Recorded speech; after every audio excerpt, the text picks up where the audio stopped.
देखिए आदरणीय हम लोगों के यशस्वी देश के प्रधानमंत्री नरेंद्र मोदी जी का आगमन जमुई लोकसभा में चुनाव की पहली सभा करने आए थे।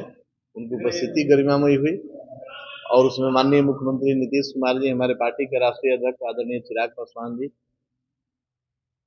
और उपेंद्र कुशवाहा जी और तमाम नेता, सम्राट चौधरी जी हमारे प्रदेश के उप मुख्यमंत्री, तो सभी नेता वहां पर आए थे। और वहां पर जो आज उत्सव का माहौल बना है जमुई लोकसभा में, हमको लगता है कि पिछली बार से ज्यादा मतों से इस बार हमारे पार्टी के जमुई लोकसभा के प्रत्याशी अरुण भारती जी को यहाँ के लोग, यहाँ के मतदाता, माता बहनें, भाई सब लोग मिल के जिताएंगे। और 40 की 40 सीटों का जीतने का जो लक्ष्य है बिहार में और पूरे देश में एनडीए को जीतने का लक्ष्य है 400 के पार, तो जमुई से इसकी शुरुआत होगी। कल यहाँ पर बाकायदे शेखपुरा में एनडीए के ऑफिस का, चुनावी ऑफिस का 3 बजे यहाँ उद्घाटन किया जाएगा। उससे पहले हमारे पार्टी के प्रत्याशी अरुण भारती जी जो प्रमुख आपका बाजार है चौबारा बाजार में 10 बजे आएंगे, सिमरी चौक पर 12 बजे के आसपास रहेंगे, सिरारी में रहेंगे 12 बजे के आसपास, पचना चौक पर 1 बजे का उनका कार्यक्रम लगा हुआ है और फिर 3 बजे यहाँ पार्टी के कार्यालय का उद्घाटन होगा। फिर एनडीए की बैठक होगी और उसके बाद सभी कार्यकर्ता और सभी हमारे पदाधिकारियों के साथ प्रत्याशी का यहाँ नगर में भ्रमण और यूं कहे तो एक रोड शो होगा, जिसमें आप सबों को भी मैं निमंत्रित करता हूं। और आप सबके चैनल के माध्यम से जो शेखपुरा के यहाँ पे हमारे पार्टी के पदाधिकारी हैं, एनडीए के सभी कार्यकर्ता पदाधिकारी, चाहे वो बूथ स्तर के हों, हमारे पंचायत के अध्यक्ष हो, प्रखंड अध्यक्ष हो, मंडल के अध्यक्ष हो, सबको मैं निमंत्रित करता हूं सादर कि आप सभी आए और इस कार्यक्रम में अपना बहुमूल्य समय दें, सहयोग दें। आपके प्रत्याशी आ रहे हैं, एनडीए की बैठक में भी आप आए और जो रोड शो होना उसमें आप भाग। मोदी की गारंटी कितना % देखिए मोदी जी की एक खासियत रही है कि आदरणीय देश के प्रधानमंत्री नरेंद्र मोदी जी जितना बोलते हैं उसका 99.9% करके दिखाते हैं और जो नहीं बोलते हैं वो भी कर देते हैं, कभी कभी तो कुछ नहीं बोल के भी वो कर देते हैं। जैसा कि आपने देखा कि जो भव्य राम मंदिर का निर्माण हुआ है अयोध्या में, भव्य राम मंदिर का निर्माण अयोध्या में हुआ है, तो बहुत पहले से ये चला आ रहा था कि वहां पे मंदिर बनना है, कब बनेगा समय नहीं पता, डेट नहीं बताएंगे, लेकिन आज ये सपना साकार हुआ है। धारा 370 की अगर बात करेंगे तो आप मीडिया के प्रबुद्ध साथी हैं, आप सबों ने सोचा भी नहीं होगा, हम लोगों ने भी कल्पना नहीं किया था कि इतना बड़ा फैसला आदरणीय मोदी जी ले सकते हैं कि देश का एक भाग जो अपने ही देश का हिस्सा रहते हुए उस पर धारा 370 जो लागू था, इसको हटाने का जो उन्होंने काम किया है, ये इच्छा शक्ति, दृढ़ इच्छा शक्ति दर्शाती है आदरणीय मोदी जी की। और आने वाले समय में देश जिस गति से आगे बढ़ रहा है आर्थिक व्यवस्था के रूप में, आज अगर पूरे विश्व में आप चर्चा करेंगे, अगर विश्व स्तर पर भारत को देखेंगे तो 5वीं आर्थिक शक्ति के रूप में भारत का स्थान आया है। एक समय ऐसा भी था, आप लोगों से छुपा हुआ नहीं है, कांग्रेस के शासन में देश की क्या दुर्गति थी, अर्थव्यवस्था हमारा कहाँ चला गया था, हम कितने नंबर पर थे कि अपने आप को गिन भी नहीं सकते। पर राजद जहाँ विपत्ति कर रही है कि परिवारवाद की पार्टी है, तो क्या लगता है चिराग पासवान? अब राजद के लोग अगर परिवारवाद की संज्ञा देते हैं तो उनसे पूछ लीजिए कि रोहिणी आचार्य कौन है, तेजस्वी यादव के भाई तेज प्रताप कौन है, उनसे पूछिए राबड़ी जी कौन है, मीसा भारती कौन है, लालू प्रसाद जी कौन है, और कितने नाम गिना। वो परिवारवाद की भाषा हमको क्या सिखाए? 400 से पार की क्या लगता है सर, इस बार कितना चुनाव आ गया? देखिए पिछला बार जो रिजल्ट आया है, बिहार में 40 में से 39 सीट हम लोग जीते थे और इस बार 40 की 40 सीट तो जीतेंगे ही। और देखने वाली बात ये होगी कि अंतर पिछले बार से कितना बड़ा होता है। क्यों?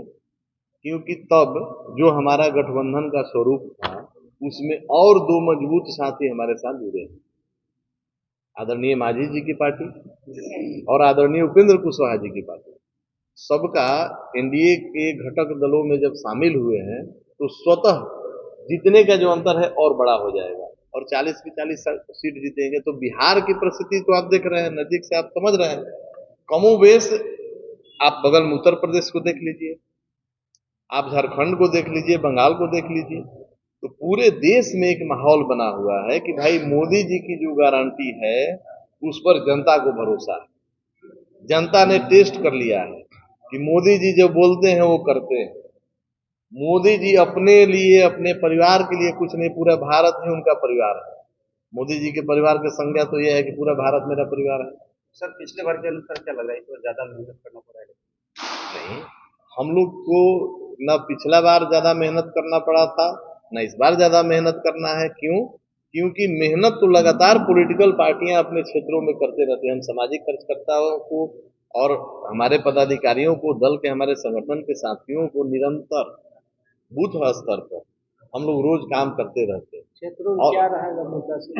क्षेत्र में देखिए, जमुई की अगर बात करें तो जमुई की अलग परिस्थिति है, पूरे देश की बात करेंगे तो देश की अलग स्थिति है। तो आप क्षेत्रीय लोकसभा का चुनाव जो है उसको क्षेत्रीय आधार पर नहीं देखा जाना चाहिए, मेरा मानना है। इस बार सर सरकार में आने के बाद हमारे देशवासियों के लिए क्या मतलब नया कुछ ऐसा कार्य होने जा रहा है, ये बताइए। बिल्कुल, जो आर्थिक व्यवस्था पर हम 5वें नंबर पर हैं, कम से कम तीसरे नंबर पर लाने का लक्ष्य है। कि आज जो हम क्रमशः बढ़ते बढ़ते 5वें नंबर पर आए हैं, तो आने वाले 5 वर्षों में हम कम से कम तीसरे नंबर पर आ जाए युवाओं तो एक बड़ी उपलब्धि होगी। आर्थिक व्यवस्था को सुदृढ़ करना, भारत को और सशक्त करना, राष्ट्रवाद का बढ़ावा देना, राष्ट्रीयता को बढ़ावा देना, अपने यहाँ उद्योग कारखाने को लगाना कि जो भारत की पहचान जो है आप सबको आप सबको ज्ञात है, आप सब प्रबुद्ध साथी हैं। युवाओं को क्या संदेश देना चाहेंगे? युवाओं से हम निवेदन करेंगे कि आदरणीय मोदी जी ने जिस तरीके से देश को बढ़ाने के लिए संकल्प लिया है और क्रमशः उसमें वो आगे बढ़ते चल रहे हैं, तो हम युवाओं से भी आग्रह अपील करेंगे कि अपना भरपूर समर्थन सहयोग दें, क्योंकि आने वाला भविष्य युवाओं का है। भारत में आने वाला भविष्य युवाओं का है। उनको अपने भविष्य के लिए, अपने देश को मजबूत करने के लिए मोदी जी के साथ पूर्णतः उनको सहयोग करना चाहिए। सर लोकसभा में आप दो एक बात सर मैं जानना जगह चाहता एक हूँ। जमुई और शेखपुरा, तो भाजपा का सहयोग शेखपुरा में कितना मिल रहा है? नहीं, सभी एनडीए के घटक दलों, हम सब लोग साथ हैं। आप देखिए यहाँ बगल में हमारे बैठे हुए हैं, सर तो एक क्वेश्चन मैं जानना चाह रहा था। सभी घटक दलों के साथी यहाँ बैठे हुए हैं और सबका सहयोग मिल रहा है। पूरे बिहार में हम लोग 40 सीट पर अगर चुनाव लड़ रहे हैं, तो आज देखिए नवादा में भाजपा के उम्मीदवार हैं, जमुई में देखिए लोजपा के उम्मीदवार हैं, वहीं गया में देखिएगा मांझी जी के उम्मीदवार हैं, फिर औरंगाबाद आप जाइएगा तो फिर भाजपा के उम्मीदवार हैं। तो सब एक दूसरे को हर सीट पर सहयोग कर रहे हैं। सर मैं एक क्वेश्चन करना चाह रहा था कि अपने क्षेत्र में इतना भ्रमण हुई, तो भ्रमण के दौरान जो कमी नहीं, देखिए, कमी अगर क्षेत्रीयता की बात करेंगे, हमने पहले भी कहा है कि ये लोकसभा का चुनाव है और लोकसभा के चुनाव में हम लोग नली गली की बात नहीं कर सकते। लोकसभा का चुनाव का उद्देश्य बड़ा होगा, उसके नीचे विधानसभा है, उसके नीचे ग्राम पंचायत है। तो ग्राम पंचायतों का जो काम है वो ग्राम पंचायतें कर रही हैं और उस चुनाव में उस मुद्दे को रखना पड़ेगा। उससे ऊपर की बात अगर हम करेंगे तो विधानसभा की बात होगी। अब देश की नीतियों पर चर्चा करने के लिए, देश में मजबूत सरकार बने तो मजबूत नीति बने, एक ऐसा आर्थिक नीति बने जिसमें युवाओं का फायदा हो, किसान का हित हो, महिलाओं का रोजगार मिले, तो सब तरह का समावेशी हो। आप जमुई अगर लोकसभा की बात करेंगे तो एक जमुई लोकसभा में ही नहीं, अनेक जगहों पे ऐसे उल्लेखनीय काम होंगे। एम्स जैसा बड़ा संस्थान स्वास्थ्य का बना, एक सांसद का ये काम होता है जो अक्षरशः हमारे राष्ट्रीय अध्यक्ष आज अरविंद चिराग पासवान ने मिला है। केंद्रीय विद्यालय की स्थापना जमुई लोकसभा में की गई, अपने आप में एक उदाहरण है।